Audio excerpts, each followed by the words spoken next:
Doctor Yunus স্যারের বিশেষ সহকারী হলেন কে এই ছেলে, এবং শেখ হাসিনার মতো ক্ষমতাসীন নেত্রীকে পদত্যাগ করিয়ে দেশ ছাড়তে বাধ্য করার পিছনে কার হাত রয়েছে? সমন্বয়কদের মেইন লিডার এবং মূল মাস্টারমাইন্ড কে থাকছে আজকের ভিডিওতে। চলুন শুরু করা যাক। শেখ হাসিনা জানতো আন্দোলনে নাহিদ, আসিফ, সার্জিস ও হাসনাতকে একজন পর্দার আড়াল থেকে নিয়ন্ত্রণ করছে। তাই হাসিনার নির্দেশে ডিজিএফআই ও এনএসআই এর মতো গোয়েন্দারাও তাকে তন্ন তন্ন করে খুঁজেছে, কিন্তু তাকে ট্রেস তো দূরের কথা, নামটাও জানতে পারেনি। প্রতিদিন বাসা পরিবর্তন করে থাকতে হয়েছে। তাকে খুঁজে বের করার জন্য ঢাকা ট্রাইবুন ও দৈনিক ইত্তেফাক সহ বেশ কয়েকটি সংবাদ মাধ্যমে প্রতিবেদন করা হয়েছিল, কিন্তু তাকে কেউ খুঁজে পায়নি।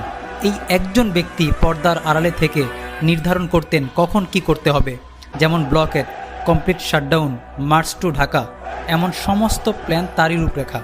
এক কথায় হাসিনা সরকার পতনের মূল মাস্টারমাইন্ড তিনি আর কেউ নন, প্রধান উপদেষ্টা ডক্টর ইউনূস স্যারের বর্তমান বিশেষ সহকারী মাহফুজ আবদুল্লাহ, যিনি ঢাকা বিশ্ববিদ্যালয়ের আইন বিভাগের পাশাপাশি বিশ্ব রাজনীতি, সমাজ ও রাষ্ট্র গঠন নিয়ে প্রচুর স্টাডি করেছেন।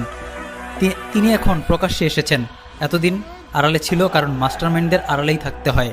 এবার ভাবুন, সে কত বড় বড় খেলোয়াড়দের সাথে খেলে দিল। সে বাংলার